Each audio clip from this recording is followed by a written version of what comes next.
You're watching Force 13's live streaming service.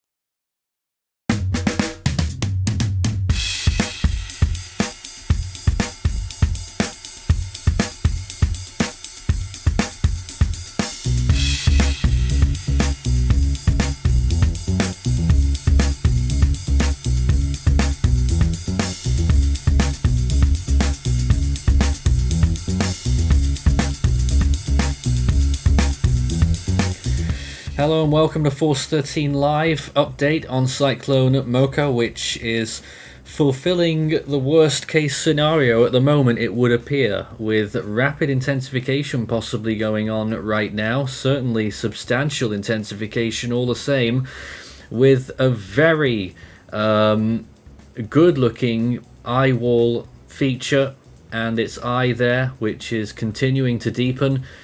Our latest estimate puts it at 150 miles per hour sustained winds and a pressure of 926 millibars. That's 240 kilometers per hour sustained winds with that pressure. The storm is expected to make landfall in northern Myanmar near the border with Bangladesh on Sunday, probably early afternoon, although that keeps trending earlier, and so if it keeps going like this, we might even be looking at a morning landfall on Sunday. So it is well and truly on its way, and by the late part of this evening, significant cyclonic conditions will start to be felt along the coast there of Myanmar into southeastern Bangladesh. An extremely dangerous situation right now. We weren't really expecting the storm to get this powerful, although models were warning about that for some time, but it was only the higher end of the model spread that was calling for high-end Category 4, which this pretty much is. It's super typhoon equivalent for those Western Pacific followers, and so it's an extremely dangerous situation, and the satellite imagery, I think, is enough to convince anyone of that. My name's Nathan Foy here in the studio, and I'll be taking you through the next hour with our live update. We also have our automated stream, which is running at all hours on our YouTube channel, and of course on social media we have got everything covered. Also, no doubt we will be doing extended live coverage up until the landfall in the morning hours of Sunday. I'm joined by my team, quite a few people with us right now. There's a dog in the background somewhere here in Force 13 HQ. I can't do anything about that. But I'm joined by Nick, 2Art, Soham and Trin. Let's first talk to Soham. You are one of our main people looking at this storm right now, one of our cyclone analysts, and of course in the region. You must be... Are you surprised by the evolution of this storm in the last 12 hours? Well, I'm not exactly surprised by this by the storm intensifying per se, but I'm more surprised by the fact that it actually managed to hold on throughout last night.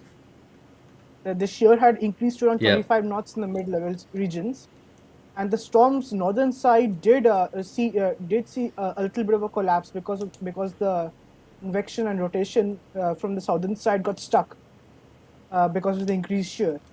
But the storm somehow held on, and now that shear is net shear over the storm is decreasing, as the storm has now moved pronouncedly more northeastwards. It's aligned with the shear vector, and so it's now a net decreased shear. It has a decrease in net shear over it.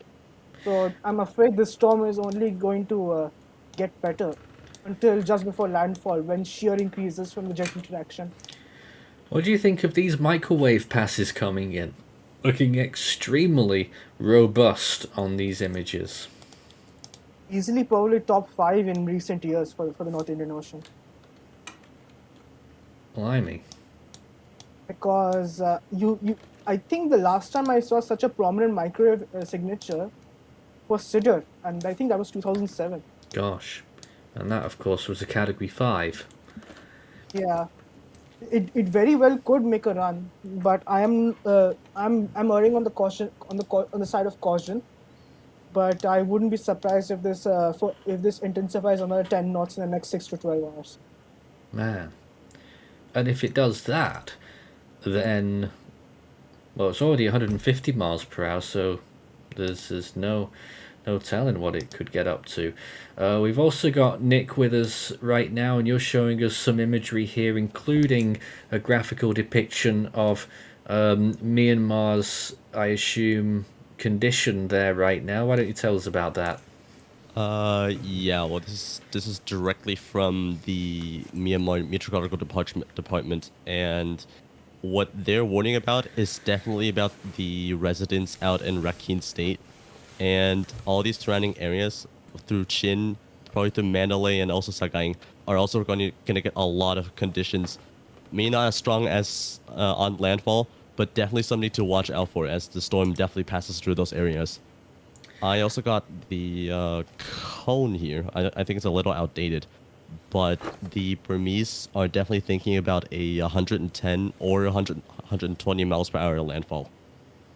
Oh, I need to mention that Myanmar's forecast follows directly the IMD's forecast. Right. Oh, it does. Oh, But it's interesting to see. It is weakening there before landfall, is it? Yeah, definitely looks like it. Yeah. we do expect a little bit of weakening because shear increases just before landfall from the jet interaction, and the fact that that while the coast itself is quite flat, the region beyond the coast is not. The Arakan mountain range is right there. So land interaction would very well weaken the storm just before landfall. Unfortunately, by then it'll be too little, too late. Now, I heard quoted earlier the possibility of 20 feet of storm surge, and I would certainly agree with that. That's about 6 meters. That could be very problematic along the coast. Very well could be. I believe the airport in Sitwe is like very. I don't know. I think it's very low level. Many of the port cities in that region are very low level. Even if there is a mountain range just beyond the coast, the coast is still very low lying. Yeah, at least it's not like the Ganges River Delta region where it's very flat, but nonetheless, still quite a few areas of low-lying land, at least for several kilometers inland there. We're of course happy to take questions whilst we are on the air today. Obviously, we may not be able to take all of them because there's a lot of things to process right now as we look at this ferocious storm, and the strongest storm we've seen in the Bay of Bengal for a little while, but certainly the strongest we've seen for a good while along the eastern part of the Bay of Bengal. Would this be the first Category 4 for Myanmar since Nargis? No, since No, Giri. actually, Giri. Yeah. But we're still talking 13 years there, so a visitation the likes of which we haven't seen for some time. So let's see if we've got some questions right now. And I did see Storm Dennis tell us the latest JTWC fix has it at T7.0. Do you want to explain that, Soham? Yeah, sure. Now, JWC in this case is using the GeoComSat 2A satellite, which was launched by the Korean Met Service, and their satellite, I believe, is positioned over the Korean longitude, but it's at a much better angle as compared to Himawari 9 and Meteosat 9. So it can capture the storms. It can capture Mocha's eye temperature much better than the other satellites. InSat is the best for this reason, but unfortunately, due to high latency and poor resolution, it also can't capture the eye temperature that well for the time being. Now, as for the fix itself, Yeah.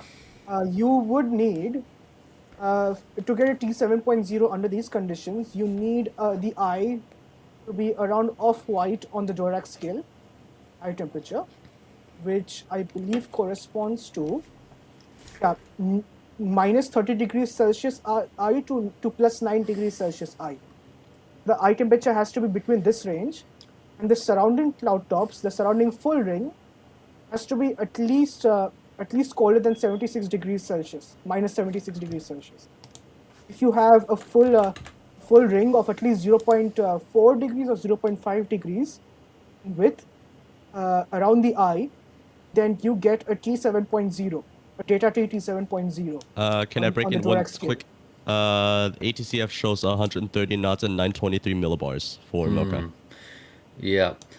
I think we did know about that just before we went to air, but the big point, Soham, Dang is it. T7.0. Isn't that supposed to be category 5? That is correct, but you have to keep in mind that this is called subjective for a reason. Okay. Name Dirac as subjective Dirac. So the T numbers will give you a baseline value, and then you adjust downwards up to 10 knots, up or down, based on other factors like storm structure, sea surface temperatures, internal structure, and so on. In this case, what the JTWC and the ATCL do in their fixes is they take a composite of two different agencies, Satellite Analysis Branch or SAB, and their own fixes, which is in the WMO header as PGTW. JTWC themselves fixed T7.0, but the Satellite Analysis Branch got held back due to constraints. They did not break constraints, and so they are still T6.0. Right. So, taking into account the T6.0, the baseline T6.0 intensity is 115 knots, 115. Baseline for T7 is 140.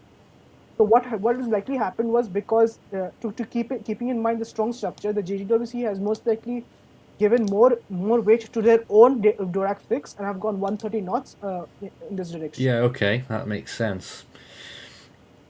Here's just some more satellite imagery views of the storm right now. This from the Himawari 9 satellite, showing it there. And this storm, with it moving northeast right now, is getting a little bit back towards the satellite, so the quality will gradually improve as it gets closer to land. But you can quite clearly see the storm's influence, cloudiness all across the coastline there, with that big bulk of a central core.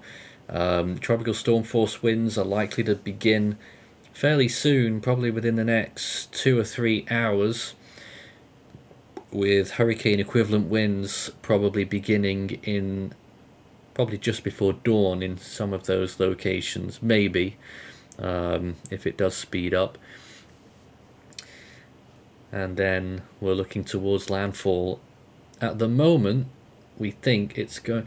Well, the models are suggesting anywhere from 6Z to 10Z, which is... trying to figure out what time that is locally. That's about 1 p.m. through till 5 p.m. tomorrow. But this has been trending backwards quite a bit, because earlier we were looking at Sunday night or even Monday morning, and now we're looking at early afternoon Sunday. So do we think it could be scaled or brought forward even further, that we could see even a morning landfall on Sunday?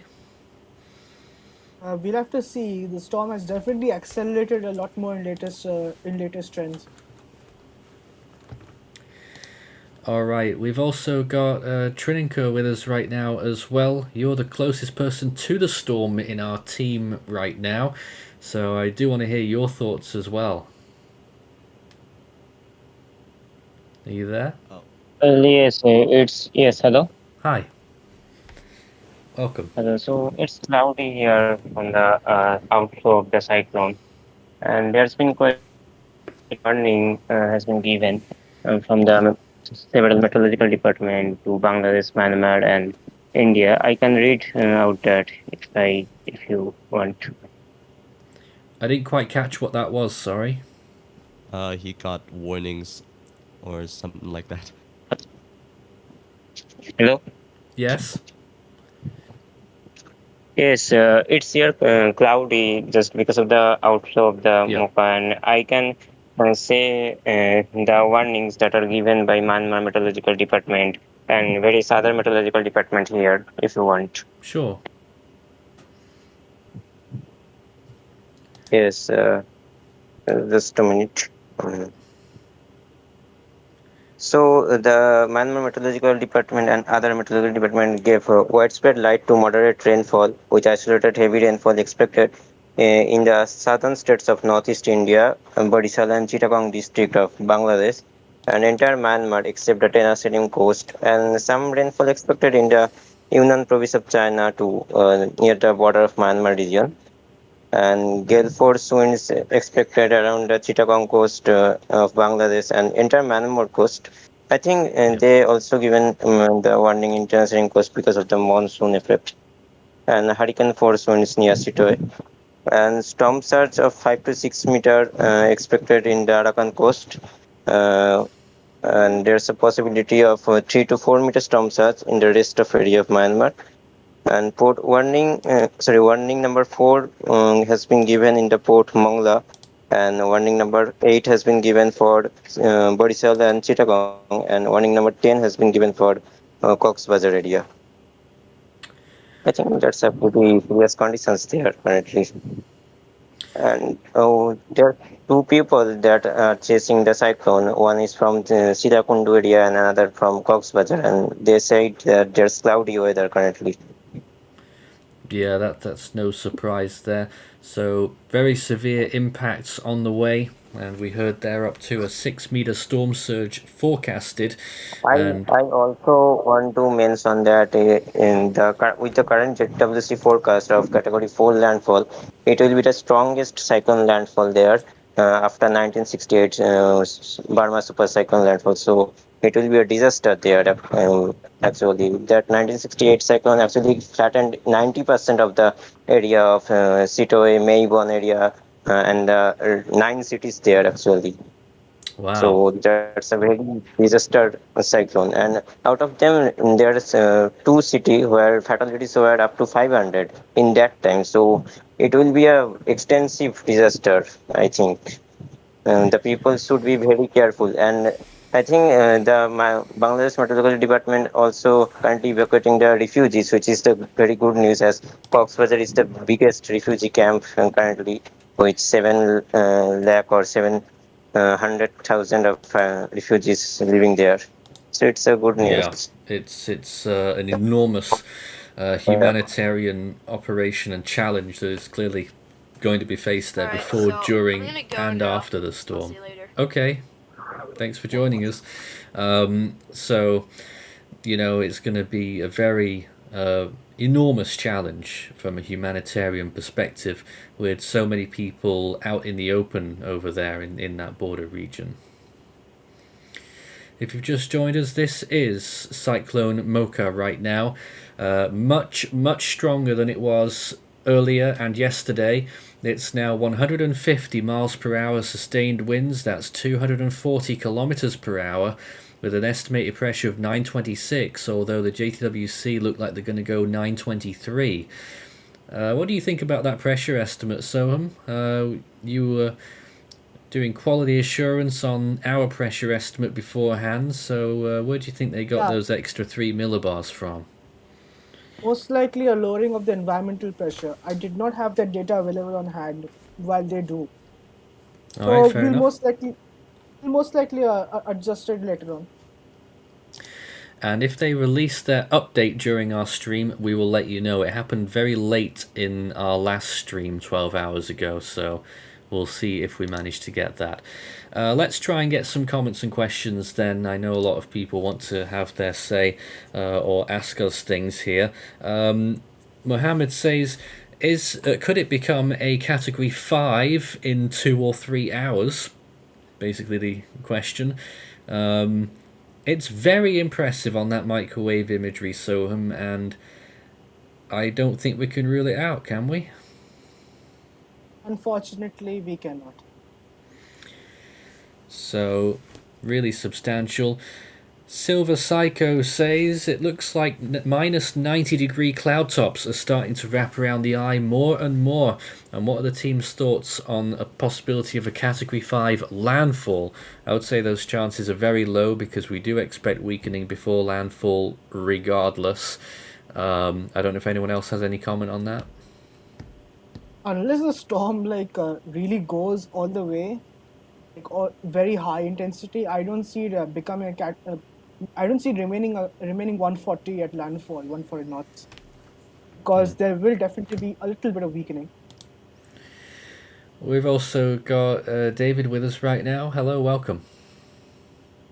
Yeah, good afternoon. Nice of you to join us. Any thoughts on Mocha right now? I mean, the models have been hinting at something like this happening as early as last week, but this storm has really been impressive in terms of its intensification phases. But this storm overall is a very dangerous storm, and if you are in the coastal areas of Myanmar, then you should have preparations nearly complete because this is going to be potentially a very powerful storm that could do some damage into those coastlines. Well, we remember when this first came up on the GFS and other models, and it kept delaying and delaying, didn't it, Soham? It took ages for the storm to actually develop, and it was looking less and less likely that we would see a substantial cyclone, but it then took the driving seat and off it went. And since it actually generated, since the cyclone genesis occurred, it has been performing above expectations. I actually couldn't hear David's voice for some reason from this Oh. point, from this end. Well, that's unfortunate. But I was just going on about the history of the storm there, basically. Yeah, this storm came from a westerly wind burst event, where you have basically complete reversal of the normal easterly trade winds and flipped into westerlies that actively encourage storm formation. Considering these events are generally monsoonal in nature, storm that formed was very broad, and so any westerly wind burst event storms always take a little while to get going. The GFS model has a known issue with broad and monsoonal systems. It forms them way too fast. So we sort of expected it to take a little more time than usual to form. All right, we had loads of questions here. So Sarkar says, what is causing the eye to cool in such favourable conditions? Is it cooling right now? Actually, no, it warmed to -1 degrees Celsius just now. Latest frames. Oh, never mind. It's actually, yeah, minus wow. 0.11 degrees Celsius according to INSAT Rapid Scan. Wow. It's actually still warming. It's warming.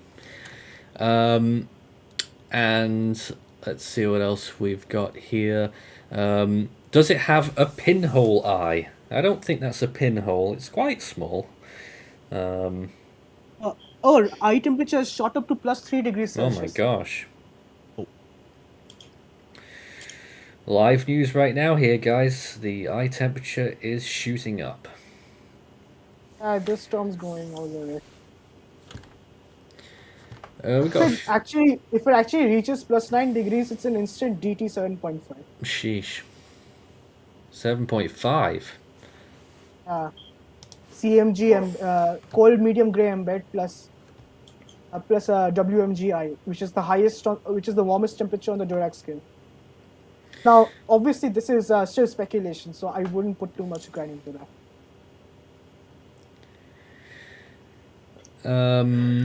Let's see what else we have right now. I'm just looking at...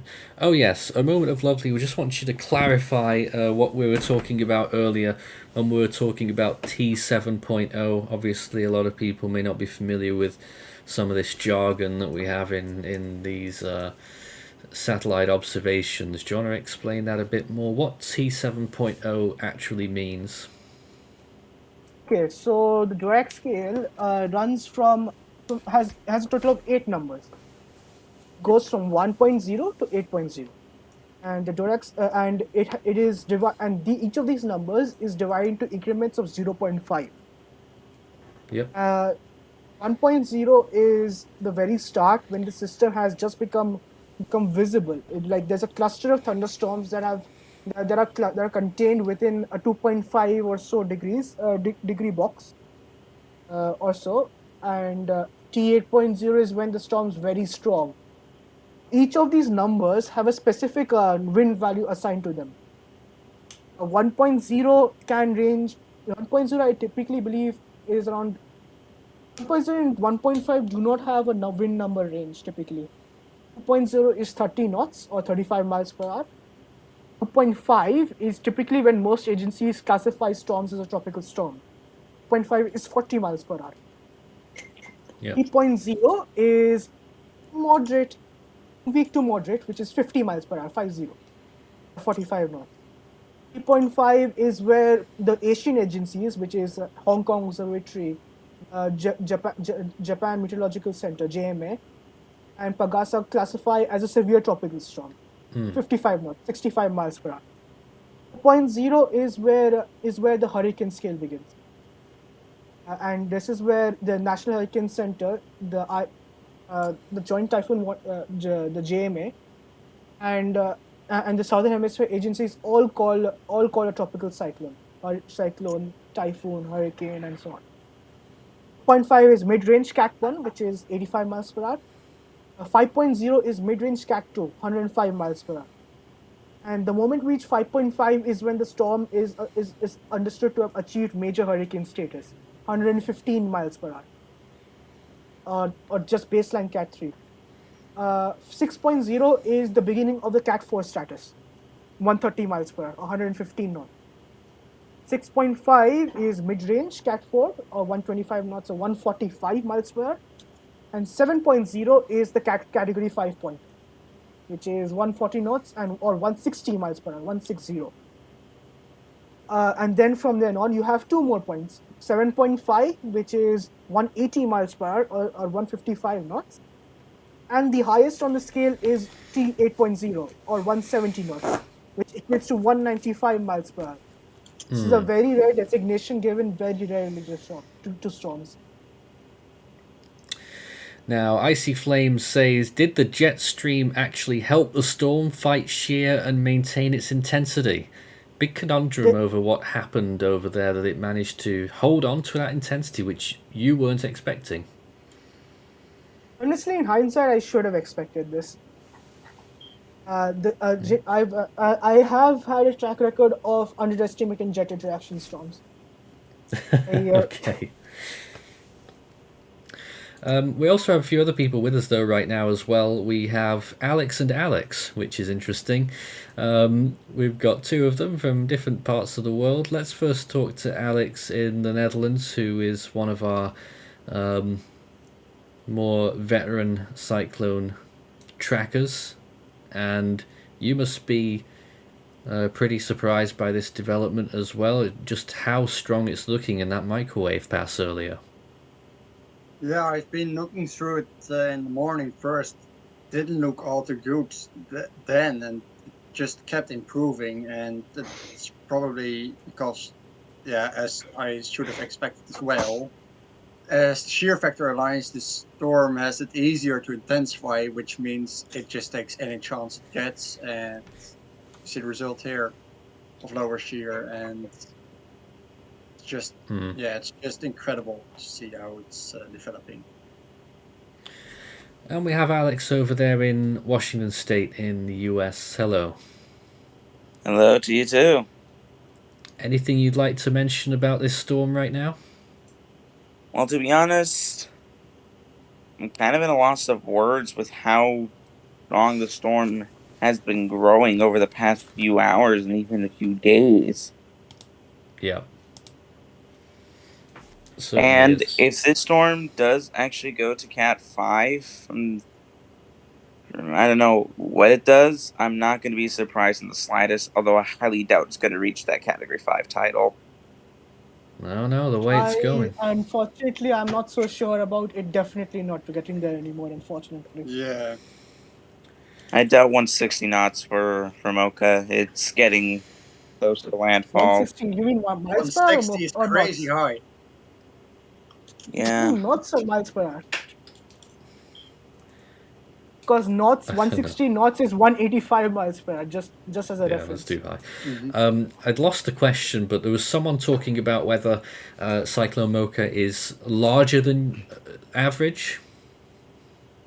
It is a very large storm, but I don't know if it's larger than average. I don't exactly know what is the climatological size for storms in this area of the world. They come in all kinds of different shapes and sizes. Dragon Rider says, is Mocha's expected landfall coming earlier than originally forecast, offsetting any further intensification that could happen by stalling? I don't think it's really going to work that way. I think it's going to be the same either way, especially when we get to this stage, because the margin for error is decreasing. There's less time for it to work with in the first place, so I don't think we're going to see much of a difference at this point, even if landfall is brought forward a few hours.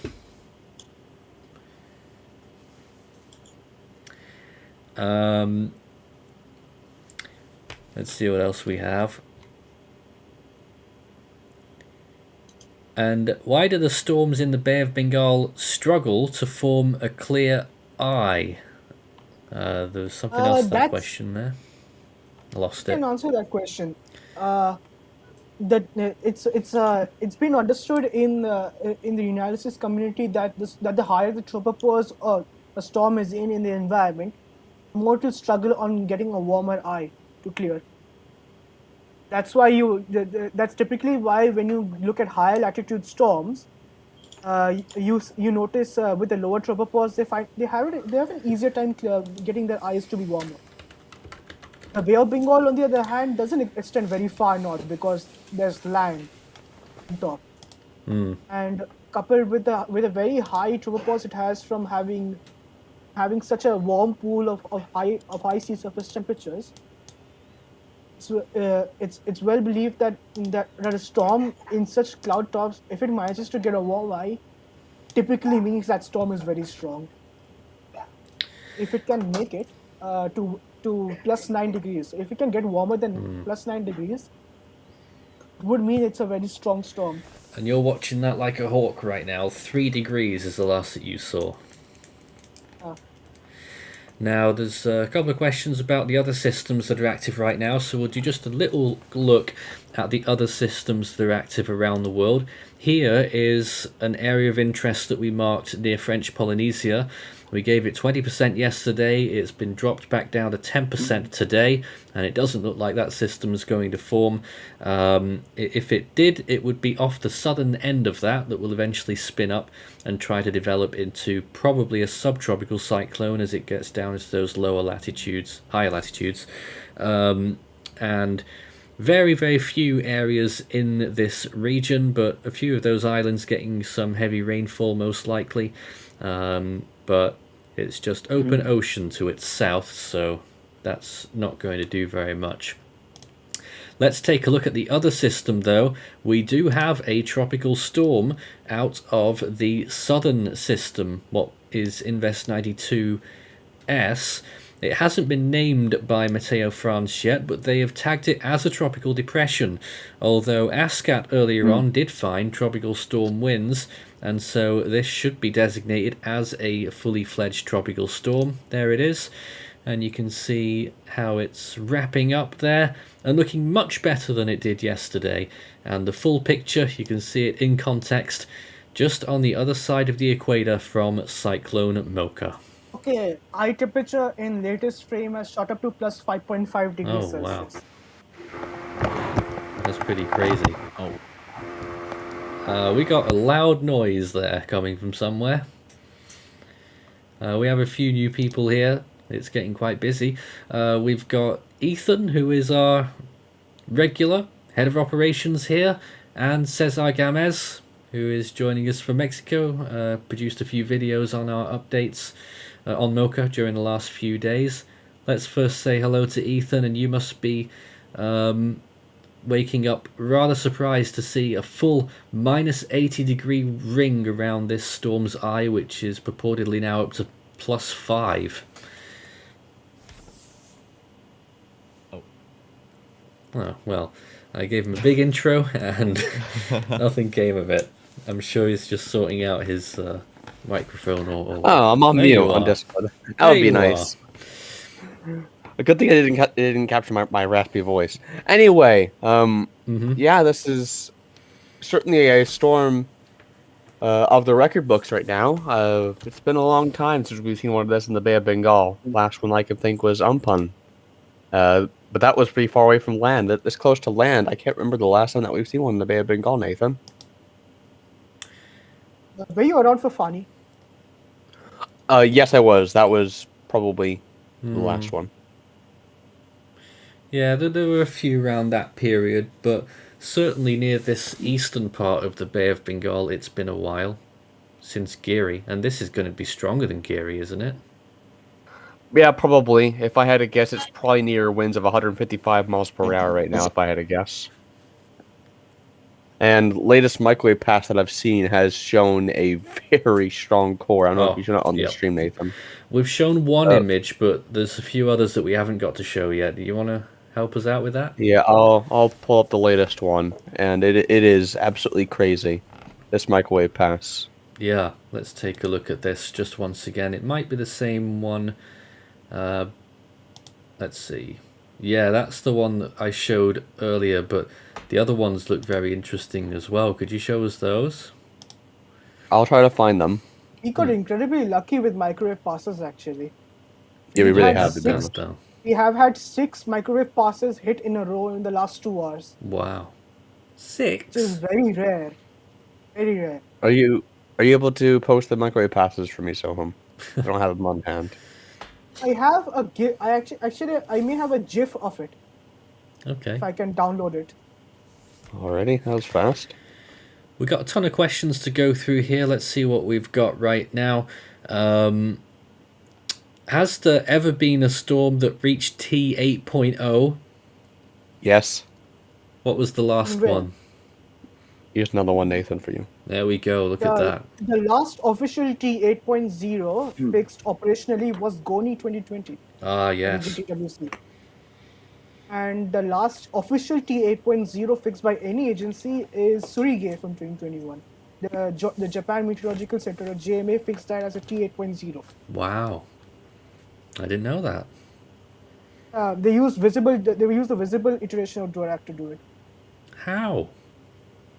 Yeah, Dvorak has 2 different modes: the infrared imagery version and a visible imagery version. Don't tell me that's like the visible dating back from really old. I don't know how old it is, but it is a valid method of Alright. doing Dvorak. Fair enough. Big question there from Astro. Where will landfall be? That is a big question. At the moment, it looks like it's trending just north of Sittwe right now, along the coast of Myanmar. Has there ever been a storm in the North Indian Ocean that reached below 900 millibars? Not officially, but there have been reports from the 1800s of storms, 2 storms that got below 900 millibars. I'm just As for pulling the up question of whether there's been a T7.5 in the North Indian Ocean, I do think there have been, but not officially. I'm just do pulling believe up. a couple storms got there, but not officially. I'm just pulling up the latest satellite imagery on our courtesy of our website, Nathan. Wow, that eye is impressive. Sure is. Holy cow, those cloud tops. I'm just seeing this just for the first time. Yeah. Yeah, that is certainly impressive, and honestly, it really wouldn't take much probably for the storm to become a Category 5 with those cloud tops. Oh, man. And when we saw that microwave imagery, are we really surprised that the satellite's looking like this now? I am. Well, not with that microwave structure, which is one of the best we've seen. It's probably rivaling many storms in recent years. In short, this is really bad news for all areas along the coastline here. Already a strong Category 4. It is making a run at Category 5. That's pretty clear. Will it get there or not? That'll be a big question. Regardless, it is going pretty much set in stone now that it's going to be a catastrophic landfall with up to a 20-foot storm surge, as well as very strong winds in excess of 240 km/h gusts, and rainfall amounts which could exceed 200 millimeters in a widespread area. If no one wants to add on anything onto that, let's say hello to Cesar. Are you there? Absolutely, Nathan. Hello. Good morning, everyone. Morning. Morning. What have you got to say about Cyclone Mocha as you look at it today? Well, just woke up a few minutes ago, and definitely it is a big surprise on how incredibly good looks the storm. Really beautiful structure, and the cloud tops are impressive. The ring, of course, of the eye, looking, I mean, really wonderful. Visually, it's impressive. There's no even a sign of being affected by any kind of shear or dry air that it was expected initially to prevent any kind of intensification. So, of course, there's definitely a tropical cyclone defying the mother nature, defying the meteorologists, defying any kind of forecasts that never expected. Not all HWRF. You know. Well, yeah, not yeah. all, but And people were criticizing the HWRF earlier on, weren't they? Yeah. Still Well- are, because it still was not that realistic in terms of overall structure, but considering conditions have improved, it's I did not expect it to verify. Yeah, very much yeah, indeed. unfortunately, it's practically a worst case scenario for Myanmar, and it's not looking that the storm is holding back. I mean, this thing is going to intensify and possibly make landfall with at peak intensity. How much strong will be, I don't know, but it's really racing to be a Cat 5, and just we are hoping that it doesn't happen. But yeah, this is really a dangerous situation. Practically, the first rain bands of Mocha are reaching the coastal lines of Myanmar and Bangladesh, Yeah. and this is like the beginning of a true nightmare, unfortunately. And Soham, you're still keeping an eye on that eye temperature minute by minute, or as much as possible. As much as I can. I'm still waiting for the latest image.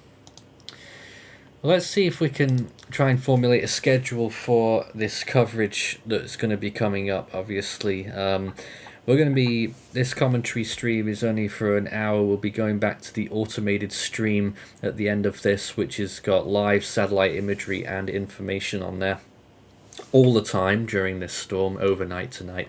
Obviously, by morning we'll have more updates, and I think, Cesar, if we can, could we get an update out at about 9 p.m. UTC, which is about, I think, 4 a.m. local time, ahead of a tropical weather so bulletin the eye tonight? temperature is still fluctuating. It's still around plus 3.2 degrees Celsius because of cirrus in the eye. Cirrus in the eye, interesting. Because it still has to remove it due to continued intensification. Cesar, did you catch that just before? Yes. Do you think you'd be able to help us out with a 9 p.m. UTC update? Absolutely, I'll be available, and I'll keep you updated with the update of Mocha. Hopefully, not talking about a Cat 5 system, but yeah, it's you can see an update at 9 p.m. UTC today. Then after that, we'll likely have a tropical weather bulletin at about 6 a.m. local time, and then at about 7 or 8 a.m. we will probably be going live again up until landfall, which will probably be, at the moment we are looking at early afternoon, and I'm wondering, Ethan, if you could help me out with some of that streaming overnight. It's going to be very busy. I might be able to. But I'm a bit busy right now working on a Same forecast here. cone. Sure, yeah, I mean, it's I all might be able go. to help as well. It's all go with this storm right now, really crazy. Intensifying, getting up towards Category 5 status, and that landfall coverage is going to be pretty intense. Extensive. And essential. Keep sending in your questions in. This is what we're here for, and we want to help where we can here, as well as giving out the information that we have. Sharif says, what will the wind speed be in Chittagong if it's a Category 5? Well, over there, it's not guaranteed that they're going to get even hurricane equivalent conditions, so I would suggest, regardless of intensity, it's probably Chittagong area probably going to get wind speeds maybe up to 50 miles per hour or so. I think the great disaster will be in the Saint Martin Island, because that's actually in the way of the cyclone's track before landfall. So there's a probability of 90% destruction of that island even. So it's very dangerous condition there. Yeah. Any factors that could weaken Mocha right now? Sheer. Well, wind shear, maybe dry air, but that's not likely going Don't to think there's happen as gonna we be are such a seeing. spike anymore. Looking at the microwave imagery, that inner core is impenetrable by any dryer. Yeah. Well, that's not good. Another important comment here. Does the IMD use different methodologies? They are still on 110 knots based on 6 UTC. Do they generally underestimate storms? Any particular reason why the methodology or the forecast is different? IMD's forecast methodology is pretty much the same as that of the Eastern Pacific Hurricane Center back in the 1980s. Oh, God. You're joking. I'm not joking.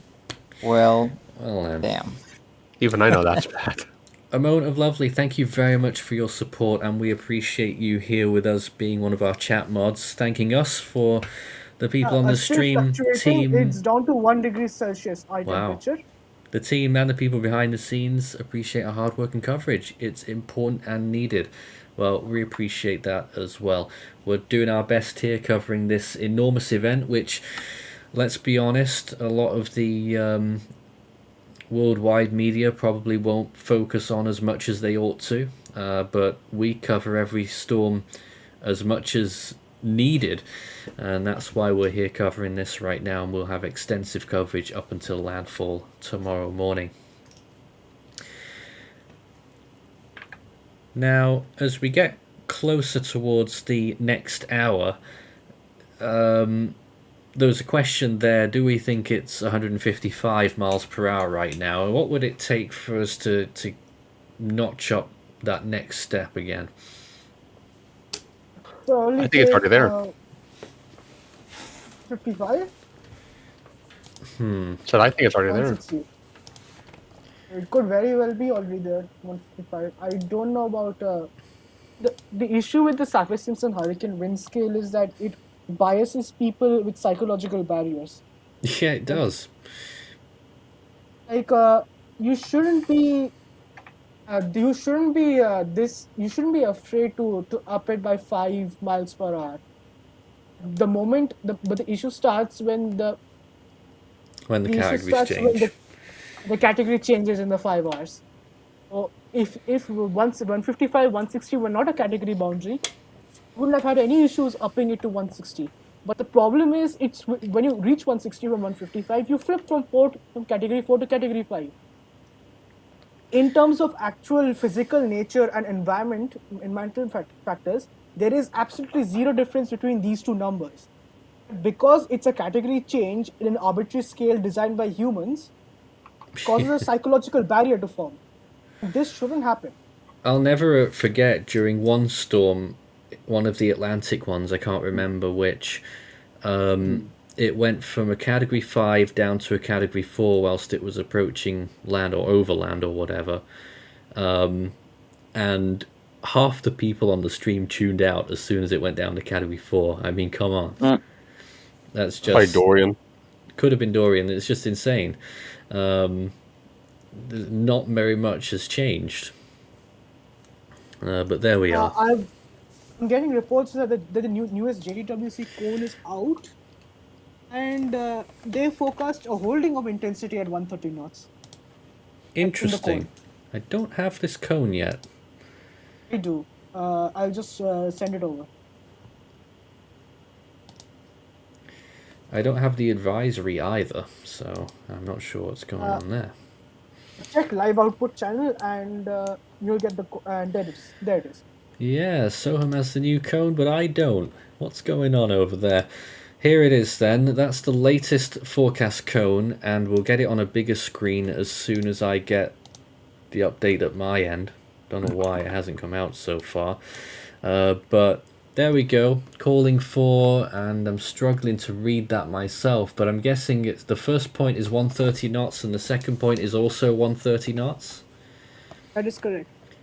So sticking intensity and then landfall and then moving inland, and judging by that, it would be calling for the landfall to occur at roughly 6Z, is it? 12:06. Yeah, that's just after 6Z. Wow, that really is putting it earlier, like just after 6Z. So that's like 1 p.m. in Myanmar, I think. So afternoon. 1 or 2. Let me see what time that corresponds in terms of tidal forecasts. Yeah, it's 12:30 p.m. on Myanmar. 12:30 p.m. So it's getting earlier and earlier on this forecast. Yeah. Nathan, just a question for you here. How close is the storm to the town of Sitwe? How far away in kilometers? How far right now? It's about 450 kilometers now. Probably worth noting, but when I was making the situational report of SITREP for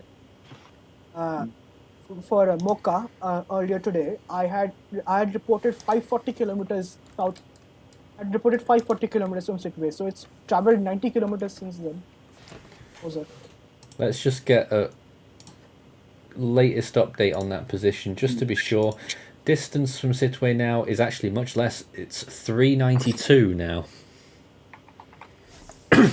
Close and fast. So maybe I got that number wrong, but right now it's 392. Well, it's racing, of course. It's moving faster and faster.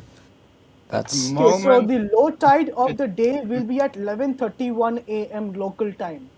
So if there is one good news, Yeah. the storm will landfall near low tide. Well, that's something. I'll just post the link just in case. And, I still don't have the JTWC info on my end yet. I don't know what's going on. probably you really try maybe try logging in from a different device. That might help. Oh man, I can't do that on here if I want to share the cone.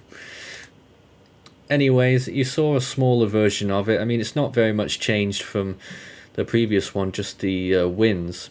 But right now, 150 miles per hour and a pressure of 926 is what the Force 13 estimate is.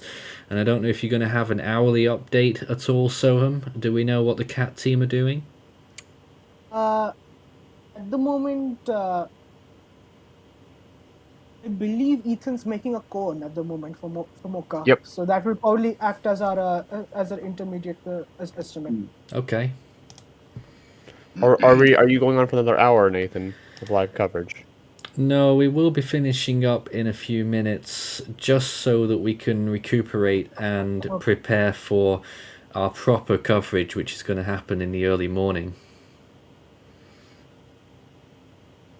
But once we go live after the bulletin tonight at about 7 a.m. tomorrow morning local time, we'll be going until landfall then. So it's going to get really, really busy.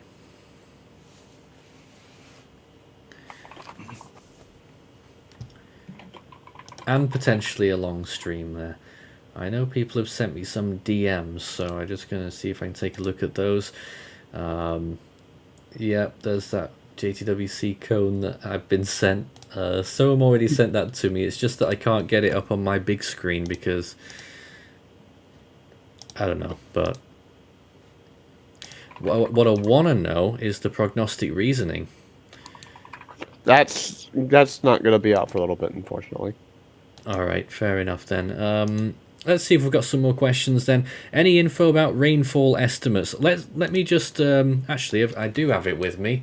I didn't think I had it, but I've already got it loaded from earlier on. This is what the rainfall estimates are showing from the latest GFS model, and you can see there this massive pink area depicting enormous amounts of rain there in the big north and western side of the storm's core, and then the storm makes landfall X right here, and then all the rain goes ballooning up and around there as the storm deteriorates. So all kinds of stuff going on. But for the highest rainfall zones, and you can see Sitwe around here getting close to 10 inches of rainfall. Further north, close to Cox's Bazar, those numbers a little bit low, but just south of there, up and above 10 inches of rainfall, that's 250 millimeters, and inland quite a few numbers there as well. But I tell you what, the GFS's resolution isn't good enough to depict some of what the rainfall might be. We've seen reports from one of the humanitarian aid agencies suggesting that along this ridge here, these mountains, we could see over 500 millimeters up towards 800 millimeters along these zones. But around the coastal area, we're looking at about around 200 to 300 millimeters of rainfall there. But even into southeastern Bangladesh, quite a lot of rainfall in this zone.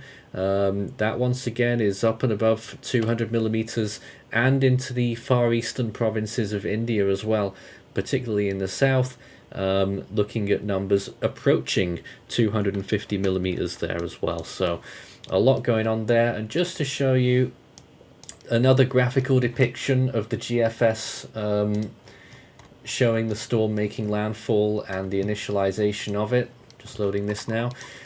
You can see there's the initialization from this morning, initialized it a bit low, and there it is a few hours ago, and there it is in a couple of hours. Ignore the intensity because it's way too low. Just look more at the track, and you can see there that landfall, according to GFS, is right around here. Let's remove the overlay and see where exactly that is. It's there. Let me just zoom in. So GFS wants landfall to move in here. Let me just look at my map and compare and see where exactly that is. That is just south of the border, near, just looking for places, near a place called Anark, I think it is. Anauk. And you can see that tiny little island there off the coast as well. I'm not sure what the name of that island is. Oh, St. Martin's. Someone mentioned that earlier. Yep, that will be very, very close to the center of the storm when it makes landfall. 90% destruction possible in that area. Damn. As it low-lying coral island, so very destruction damage possible in that island. Ethan. I've got the latest forecast coming up now, Nathan. And I have gone ahead and shown the one I made 36 hours ago as sort of a reference point just to see my verification on the track. And you can see this large Cat 4 icon is where I was forecasting it to be in 36 hours. That's not that bad, to be honest, in terms of position. Of course, the intensity forecast is completely wrong, but I think that's pretty good for the track. I'm confused. Well, this big Cat 1 icon down here was where it was 36 hours ago. Yeah. And this big Cat 4 icon is where it is now. And you can see the second Cat 3 point was my 36-hour point. That's where Oh, it is right, now. I see. So it's pretty good. And not that bad intensity-wise, just underestimated it a bit, but no. And yeah. You're forecasting a 5. I do think That's that bullish. Bullish. I do. It might be a little bit bullish, but I think, given that the storm now has an eye and the eye is warming at quite a rapid rate, I think a very brief Category 5 peak cannot be ruled out. Let me just make one thing clear, though: the storm probably will not make landfall at peak intensity. It will weaken as it comes on in. Still, regardless if the storm weakens 5, 10, and 15 miles per hour, at this point, it's pretty much certain it's going to make landfall as a Category 4 at least. So this is going to be an extremely dangerous storm and needs to be taken very seriously. Okay, so I'm getting some news that the residents of Sitwe are leaving en masse, are evacuating en masse from the city. Right now? Okay, that's good news. I'll just post. It's a bit late. Arakan Express news. It is. Where are they going to go? I do not know, but I mean there is a mountain range just to the north, just outside the coast. There are lots of storms. I'm guessing they'll make way that way.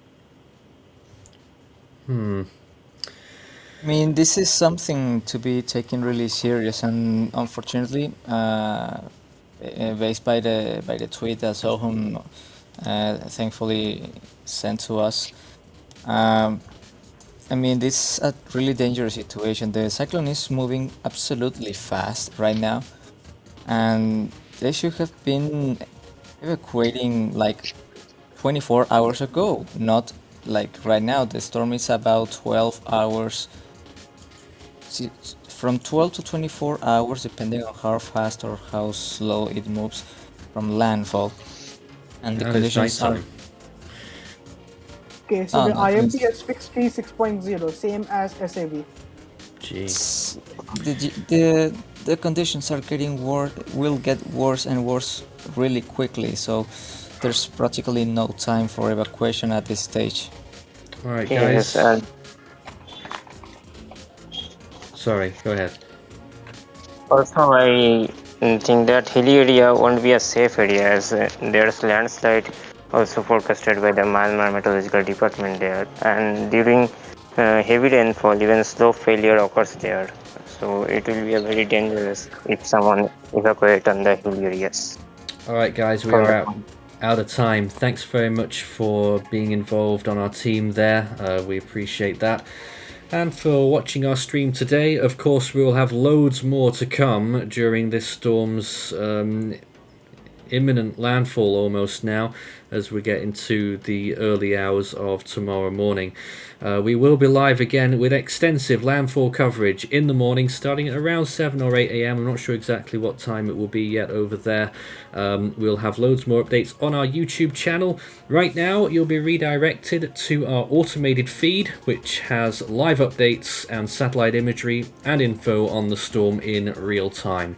Stay tuned, please help get the word out and share our streams, and we appreciate you joining us tonight. We hope things go well. It's going to be difficult, very challenging, but until next time, until we're back on the air, which won't be very long, that's it from us. Stay tuned.